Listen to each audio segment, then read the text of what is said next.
Hello, dear listeners, and welcome back to the Flavors and Knowledge podcast. We are sharing a new feature that concentrates on health, wellness, and nutrition. I am your host, Noah Mitchell, and today we'll begin with Chapter 1, You Are What You Eat, my 50 years of feeding people, and what I learned about food and the human body. I was 17 years old the first time I stood at a professional stove. It was a small trattoria in Providence, Rhode Island, barely 12 tables, a kitchen the size of a large closet, and a chef named Marco who communicated almost entirely through grunts and hand gestures. I spoke Italian. He didn't speak much English, but food, I discovered very quickly, is its own language. And in the 50 years that followed, it became the language I would spend my life learning to speak fluently. In that half-century, through restaurant kitchens, culinary schools, nutrition research, and thousands of conversations with doctors, farmers, scientists, and home cooks, the single most important thing I came to understand is also the simplest. What you put into your body shapes everything about who you are, how you feel, how you think, and how you grow. The old saying is not a cliché. It is a biological fact. You are quite literally what you eat. When I was young, nobody talked about nutrition in the way we do now. In the kitchens where I trained, food was about pleasure, tradition, and craft. We cooked from instinct and from memory. My grandmother never read a nutrition label in her life, and yet she fed her family with an instinctive wisdom that modern science has spent decades trying to catch up with. She served vegetables every single meal. She used olive oil without guilt. She cooked dried beans twice a week and called it Tuesday. She didn't know the words antioxidant or omega-3.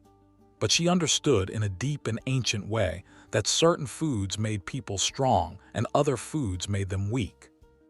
It wasn't until I began studying nutrition seriously in my 30s, sitting in lectures and reading research while running a restaurant during the day, that I understood the machinery behind what my grandmother already knew by feel.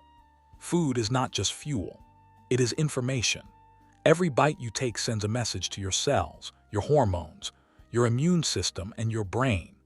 Protein doesn't just fill you up, it builds and repairs the muscle fibers that let you run, climb, lift, and grow. Carbohydrates aren't the enemy. Complex carbohydrates from whole grains and vegetables are the primary energy source for your brain, which consumes more energy than any other organ in your body. Fats from sources like olive oil, avocado, and nuts support brain development and help your body absorb the fat-soluble vitamins, D, E, and K, that keep your vision sharp, your bones strong, and your immune system alert. I have watched, across 50 years of cooking for people, what a difference real food makes. I have seen children in my cooking classes transform their concentration and energy within weeks of changing what they eat for breakfast. I have seen athletes reach new levels of performance simply by understanding that recovery begins on the plate. I have seen elderly people in our neighborhood food programs find new vitality when we started serving them meals built around whole ingredients rather than processed convenience food. One of my greatest frustrations as a chef and as someone who cares deeply about nutrition is how complicated we have made something that is fundamentally simple. The food industry has spent billions of dollars convincing people, and especially children, that nutrition is confusing, that you need special products, special powders, special bars to be healthy. It isn't true. The most nutritious diet in the world is also among the most straightforward. Vegetables, fruits, whole grains, legumes, good fats, quality proteins, and water. Foods that grew from the earth, swam in the sea, or lived on a farm. Foods your great-grandmother would recognize. When I walk through a kitchen with young people, I always tell them, respect what food does for you, not in a fearful way, not in the obsessive way that leads to anxiety about every ingredient, but in the way you'd respect any powerful and beautiful thing. A great piece of music, a well-crafted sentence, a carefully tended garden, these things took patience, skill, and care to create. Your body deserves food created with the same intention. The recipes were built around this basic philosophy.